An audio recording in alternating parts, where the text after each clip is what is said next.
부흥은 내 안의 우상을 던져버리고 하나님께 돌아가는 것입니다. 하나님을 향한 열정과 사랑을 회복하는 것이 부흥입니다. 내 삶의 가장 큰 위기는 주님을 향한 사랑이 식어진 것이고 또 주님을 만나고 있지 못하고 은혜를 경험하지 못하고 있는 것입니다.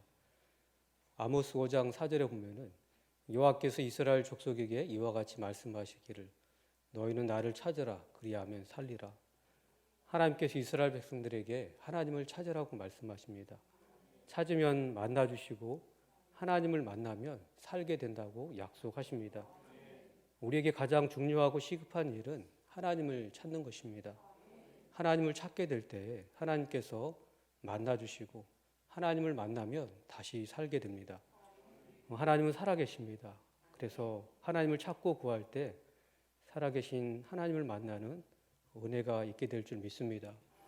다시 꺼졌던 신앙의 불씨가 살아나는 부흥이 있을 줄 믿습니다. 남유다의 부흥은 히스기야 왕 때와 요시야 왕 때에 있었습니다. 1절에 보면은 아몬의 아들 유다 왕 요시야의 시대에 스바냐에게 임한 여호와의 말씀이라. 스바냐는 히스기야의 현손이요 아마랴의 증손이요 그달의 손자요 구시의 아들이었더라. 스바냐는 히스기야의 현손이었는데 다른 말로 하면은 히스기야는 스바냐의 고조 할아버지였습니다. 히스기야는 유다 왕들 중에 드물게 다윗의 길을 따라서 하나님의 말씀에 헌신된 왕이었습니다. 그래서 히스기야 왕 때 남유다에 큰 부흥이 있었습니다. 그러나 왕족이나 일반 백성들의 마음속에 완전히 우상이 뿌리 뽑히지 않았습니다. 그래서 남유다는 히스기야의 아들 므낫세가 왕이 되자 다시 우상 숭배에 빠지고 영적 부흥의 불이 꺼져버립니다. 므낫세를 이어 왕이 된 아몬 때에도 여전히 유다는 하나님을 떠나 우상을 숭배하는 영적으로 어두운 상태였습니다. 이런 영적으로 어두운 시대 상황 가운데 스바냐 선지자가 활동했습니다. 아몬을 이어 요시야가 유다의 왕이 되는데 요시야는 자기 아버지 아몬이나 할아버지 므낫세의 길을 따르지 않고 히스기야의 신앙을 본받게 됩니다. 요시야는 그렇게 개혁운동을 일으켜서 백성들이 하나님 앞으로 돌아오고 하나님을 향한 열정과 사랑이 회복됩니다. 므낫세와 아몬 왕 때에 꺼져버린 부흥의 불씨를 다시 타오르게 한 것입니다. 요시야 왕의 개혁운동에 기여를 한 사람이 바로 이 스바냐 선지자입니다.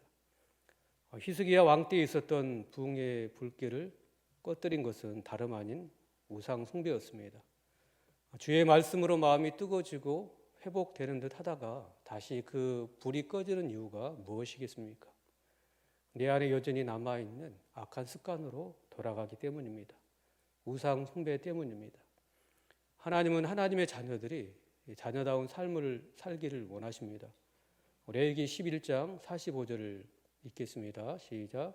나는 너희의 하나님이 되려고 너희를 애굽 땅에서 인도하여 낸 여호와라.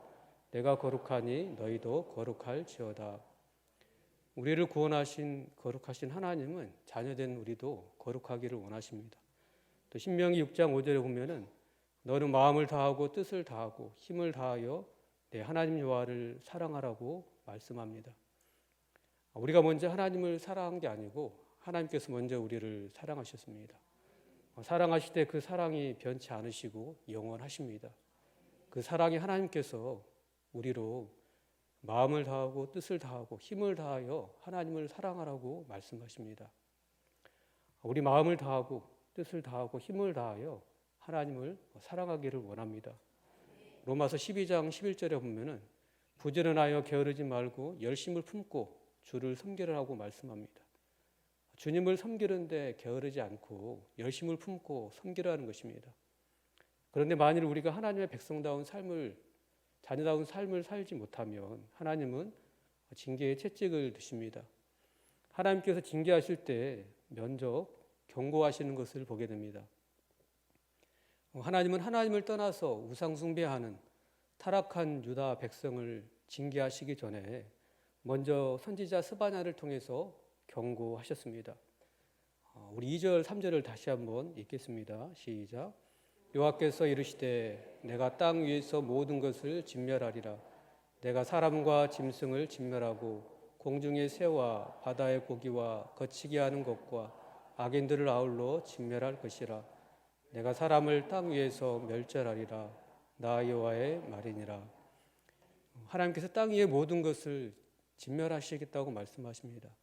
짐승과 공중의 새와 바다의 고기와 악인들, 땅 위의 모든 사람을 진멸하시겠다고 말씀하십니다. 이 말씀은 노아 홍수 심판을 생각나게 합니다. 창세기 7장 23절에 보면은 지면의 모든 생물을 쓸어버리시리니 곧 사람과 가축과 기는 것과 공중의 새까지라. 이들은 땅에서 쓸어버림을 당하였을 때 오직 노아와 그와 함께 방주에 있던 자들만 남았더라. 사람의 죄악이 세상에 가득함으로 하나님께서 노아와 그의 가족들을 제어하고 땅의 모든 것을 다 멸하십니다. 그리고 홍수 심판이 끝나고 노아가 방주에서 나와서 하나님께 번제를 드리고 나자 하나님께서 창세기 8장 21절에서 22절 이렇게 약속하십니다. 우리 같이 읽겠습니다. 시작. 여호와께서 그 향기를 받으시고 그 중심에 이르시되 내가 다시는 사람으로 말미암아 땅을 저주하지 아니하리니 이는 사람의 마음이 계획하는 바가 어려서부터 악함이라. 내가 전에 행한 것 같이 모든 생물을 다시 멸하지 아니하리니 땅이 있을 동안에는 심음과 거둠과 추위와 더위와 여름과 겨울과 낮과 밤이 쉬지 아니하리라. 앞으로 최후 심판 때까지 홍수 대심판과 같은 심판이 없을 거라고 약속하십니다. 세상 끝날까지 하나님께서 이 자연계를 붙드셔서 사람으로 이 땅에서 생활하게 하시겠다는 것입니다. 그래서 스바냐서 2절 3절 말씀은 예수님 재림 때에 있을 최후 대심판을 말합니다. 4절부터는 남유다가 받을 심판을 말씀하고 있는데 유다가 받을 심판을 말하기 전에 세상 끝날의 대심판에 대해서 말씀하는 이유가 있습니다. 하나님은 죄를 반드시 심판하시는 공의의 하나님이심을 깨닫게 하기 위함입니다. 하나님은 역사의 주관자이십니다. 하나님 이 땅의 모든 사람의 삶을 주관하시는 분이십니다. 이 땅의 모든 나라를 통치하시고 다스리시는 분이십니다. 이 땅에 셀 수 없이 많은 사람들이 있는데 그 사람들 중에 보이지 않을 것 같은 나라는 사람도 보시고 아십니다. 하나님 우리 각 개인의 삶을 주관하시는 하나님이십니다. 우리 개인뿐만 아니라 이 나라와 민족과 열방을 아시고 통치하시는 역사의 주관자이십니다. 그래서 하나님 앞에 드러나지 않을 존재가 없습니다. 역사의 주관자 되신 하나님은 거룩하시고 공의로우신 분이십니다. 하나님의 심판 앞에 죄될 사람이 없다는 것입니다. 남유다 백성이라고 해서 하나님의 심판에서 제외될 수 없다는 것입니다. 남유다가 하나님의 심판을 받게 되는 가장 직접적인 원인은 우상 숭배였습니다. 하나님은 선지자 스바냐를 통해서 남유다의 우상 숭배의 죄를 지적하고 심판을 선포하십니다. 4절에 보면은 내가 유다와 예루살렘의 모든 주민들 위해 손을 펴서 남아있는 바알을 그곳에서 멸절하며 그마림이란 이름과 및 그 제사장들을 아울러 멸절하며. 이 손을 펴신다는 것은 하나님의 무서운 심판을 상징하는 것입니다. 히스기야 시대에 부흥이 있었지만 그 후에 부흥의 불이 꺼지고 유다에 여전히 바알을 숭배하는 우상 숭배가 남아 있었습니다. 바알만 숭배한 게 아닙니다. 그마림은 우상의 제사장들을 일컫는 말인데 남유다 사람들은 하나님을 섬긴다고 하면서 실제로는 이방 사람들이 하는 것을 전부 하고 있었던 것입니다. 5절에서도 보면은 우상 숭배의 죄를 지적하십니다. 또 지붕에서 하늘의 무별에게 경배하는 자들과 경배하며 여호와께 맹세하면서 말감을 가리켜 맹세하는 자들과 지붕에서 하늘의 무별에게 경배하는 죄를 지었습니다. 사람은 위로 하나님을 경배하고 아래로 만물을 다스려야 될 그런 존재입니다. 그런데 하나님께만 경배해야 하고 피조물은 다스려야 되는데 다스려야 할 피조물을 향하여 경배하는 것입니다. 심지어 여호와께 경배하면서 말감도 섬겼습니다. 말감은 암몬 족속이 숭배하던 우상인데 부모가 자식을 불에 태워 바치는 제사를 드리면서 말감을 섬겼습니다. 하나님을 믿는다고 하면서 이런 악한 우상 숭배도 함께 했던 것입니다. 6절에서도 보면은 그들의 죄를 지적하고 심판하시겠다고 말씀하십니다. 우리 6절을 같이 읽겠습니다. 시작. 여호와를 배반하고 따르지 아니하는 자들과 여호와를 찾지도 아니하며 구하지도 아니한 자들을 멸절하리라. 여호와를 배반하고 따르지 않는 사람들도 있었습니다. 과거에는 하나님께 경배하고 섬겼지만 지금은 하나님을 배반하고 떠나버렸다는 것입니다. 이는 세상을 사랑하여서 하나님을 배반하고 세상으로 가버린 사람과 같습니다. 성경에 그런 인물이 기록되어 있습니다. 디모데후서 4장 10절에 보면은 대만은 이 세상을 사랑하여 나를 버리고 데살로니가로 갔고 그레스게는 갈라디아로 디도는 달마디아로 갔고 대만은 이 세상을 사랑하여 바울을 버리고 데살로니가로 갔습니다. 데마가 바울을 버렸다라는 것은 세상을 사랑해서 신앙마저 버렸다는 것으로 해석하기도 합니다. 우리 주위에도 한때는 하나님을 사랑하고 하나님을 열심히 섬겼지만 현재 지금은 세상을 사랑하여 하나님을 배반하고 세상에 가 있는 분들도 있는 것을 보게 됩니다. 과거에 아무리 하나님을 사랑하고 하나님을 열심히 섬겼어도 지금 하나님을 떠나 있게 되면 하나님의 징계를 받게 됩니다. 하나님께서는 택하신 자들을 사랑하시기 때문입니다. 우리의 신앙은 과거의 은혜를 잊지 않고 현재에 감사하며 살아야 됩니다. 현재 하나님을 사랑하고 하나님을 열심히 섬겨야 합니다. 또 하나님은 하나님을 믿는다고 하면서도 무신론자들처럼 사는 자들을 심판하시겠다고 말씀하십니다. 6절에 보면은 여호와를 찾지도 아니하고 구하지 아니한 자들을 말하고 있습니다. 여호와를 찾지도 아니하고 구하지도 아니한 자들이란 말 그대로 하나님을 믿지 않는 무신론자들을 말합니다. 그런데 꼭 이런 무신론자들만을 말하지 않습니다. 하나님을 믿는다고 하면서도 무신론자들처럼 하나님께 무관심한 사람들도 있습니다. 하나님께 대해 기대하지도 않습니다. 그래서 하나님을 찾지도 않고 하나님께 구하지도 않습니다. 신앙에 관심이 없이 그저 형식적으로 신앙생활을 하고 있습니다. 과거에는 뜨거웠는데 지금 그렇게 될 수 있습니다. 왜 그렇습니까? 우리가 하나님만 붙들지 않으면 신앙의 열정이 식어버립니다. 돈이 우상이 되어 숭배하면 우리의 신앙이 식어져 버립니다. 하나님께 대한 열정도 사라집니다. 하나님보다 더 사랑하는 것이 우상이고 하나님보다 더 의지하는 것도 우상입니다. 하나님보다 물질을 더 의지하고 사람을 더 의지한다면 그것이 바로 우상입니다. 하나님을 믿고 섬긴다고 하지만 하나님보다 더 의지하고 사랑하는 것이 바로 우상 숭배의 모습인 것입니다. 예전에는 뜨거웠는데 지금은 신앙이 식어져 있지는 않습니까? 하나님을 향한 사랑과 열정이 뜨거웠는데 어느 순간 그 사랑이 식어 있지는 않습니까? 그 이유는 바로 내 안에 우상 숭배의 죄 때문입니다. 우상 숭배의 죄를 우리가 회개해야 됩니다. 하나님을 믿는다고 하지만 무신론자처럼 살고 있지는 않습니까? 하나님을 의지하지도 않고 하나님을 기대하지도 않고 구하지도 않으면서 살고 있지는 않습니까? 이런 신앙을 박제 신앙이라고 표현할 수 있습니다. 모양은 있는데 살아있지 않은 것이 박제입니다. 경건의 모양은 있지만 경건의 능력이 없습니다. 하나님을 믿고 섬긴다고는 하지만 하나님을 만난 경험이 없습니다. 하나님의 자녀라고 하면서 하나님을 기대하지 않는 것이 죄입니다. 하나님의 자녀인 우리는 당연히 하나님을 찾고 기대해야 합니다. 하나님을 사랑하고 하나님을 의지해야 됩니다. 하나님을 찾으면 하나님께서 만나 주십니다. 잠언 8장 17절을 같이 읽겠습니다. 시작. 나를 사랑하는 자들이 나의 사랑을 입으며 나를 간절히 찾는 자가 나를 만날 것이니라. 하나님은 살아 역사하시는 분이십니다. 그래서 하나님을 사랑하는 자들이 하나님의 사랑을 입습니다.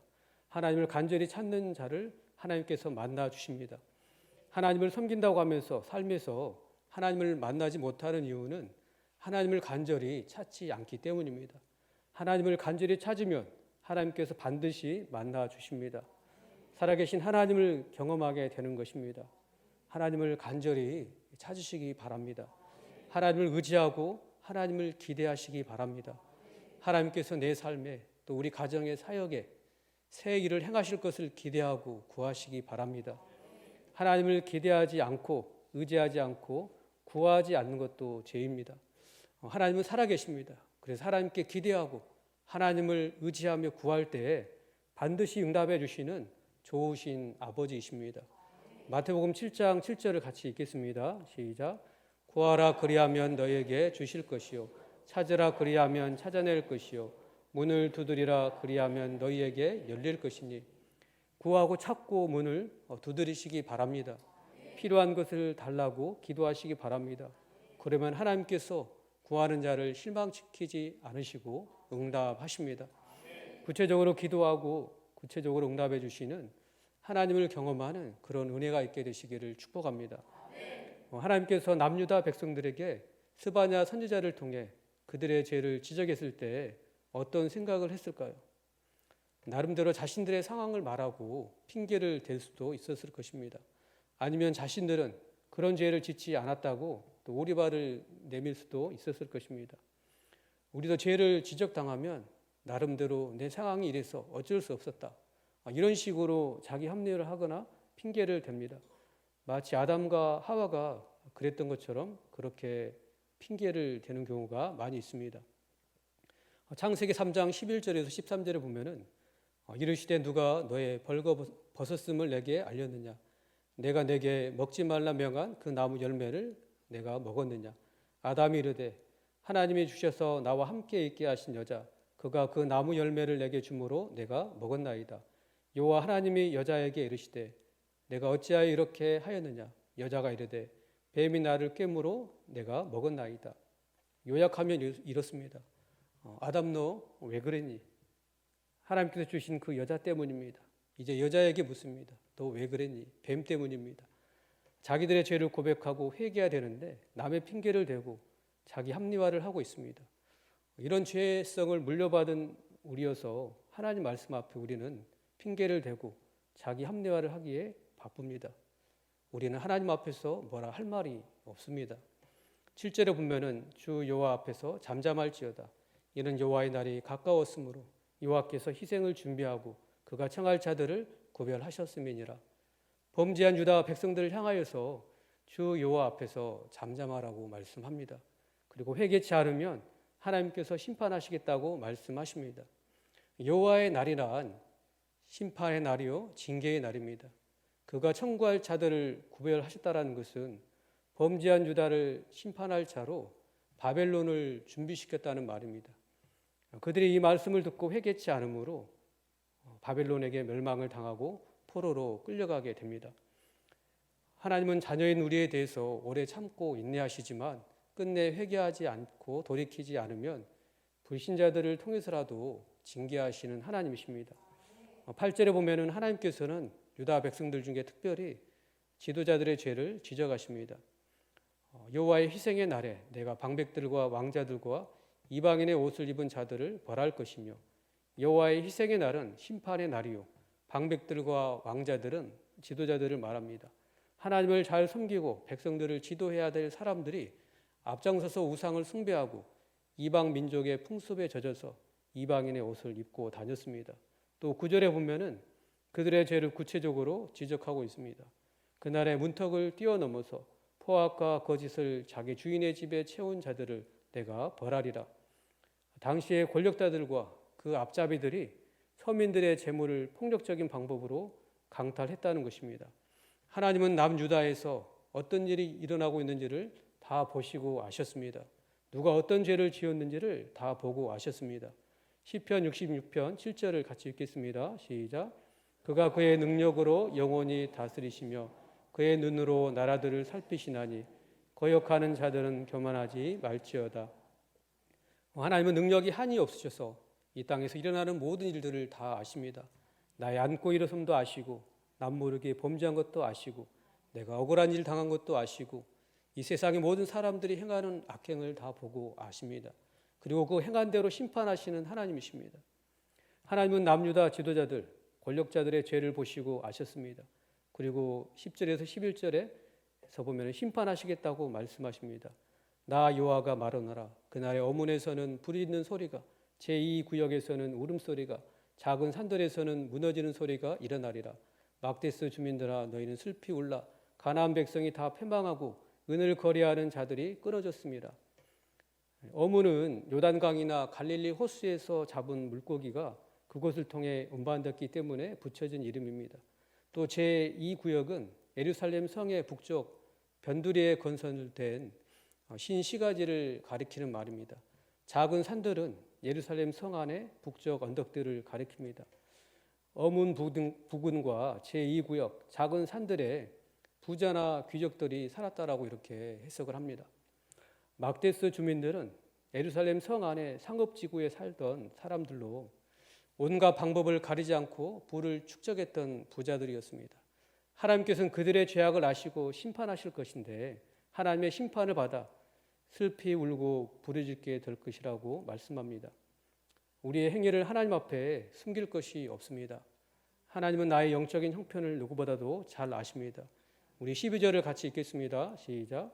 그때 내가 예루살렘에서 찌꺼기 같이 가라앉아서 마음속에 스스로 이르기를 여호와께서는 복도 내리지 아니하시며 화도 내리지 아니하시리라 하는 자를 등불로 두루 찾아 벌하리니. 찌꺼기 같이 가라앉았다는 말은 포도주가 담긴 술통에 찌꺼기가 잔뜩 가라앉아 응고되어 있는 광경에서 유래된 표현입니다. 본문에서 어떤 사람들이 가라앉아 있는 찌꺼기일까요? 이미 6절에서 다뤘던 것처럼 세상을 사랑하여서 하나님을 배반하고 세상으로 떠난 자들입니다. 하나님을 믿는다고 하면서도 우상을 숭배하는 자들입니다. 세상을 하나님보다 더 사랑하는 자들이요, 하나님을 의지하기보다는 사람과 재물을 더 의지하는 자들이라고 말할 수 있습니다. 하나님을 믿는다고 하지만 하나님께 대한 기대가 없어서 하나님을 찾지도 않고 구하지도 않는 자들입니다. 그래서 12절 말씀처럼 여호와께서는 복도 내리지 아니하시며 화도 내리지 않는다고 스스로 생각하는 사람들입니다. 이런 사람들을 하나님께서 등불로 두루 찾아 벌하시겠다고 말씀하십니다. 말씀을 맺겠습니다. 세상을 사랑하여 마음에 하나님을 떠난 죄를 다 보고 아십니다. 하나님을 믿는다고 하지만 하나님을 찾지도 않고 구하지도 않는 죄를 아십니다. 하나님을 믿는다고 하지만 하나님을 기대하지 않는 죄도 아십니다. 하나님을 만난 경험이 과거가 되어버린 식어진 마음을 하나님께서 보시고 아십니다. 찌꺼기같이 가라앉아 있는지 아니면 하나님을 향한 마음이 뜨거운지 하나님 다 아십니다. 다시 하나님을 간절히 찾고 은혜를 구하게 되시기를 바랍니다. 하나님은 살아계셔서 찾고 구할 때 만나주십니다. 만나주셔서 다시 살게 하시고 회복시켜 주십니다. 꺼져 있던 불씨가 다시 살아나서 다시 불타오르는 부흥을 주실 줄 믿습니다. 하나님은 살아 역사하시는 분이십니다. 인생의 생사화복을 주장하시는 분이십니다.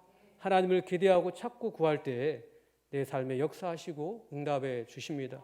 그렇게 하나님을 기대하고 구할 때 응답하시는 살아계신 하나님을 만나는 은혜가 있게 되시기를 주의 이름으로 축원합니다.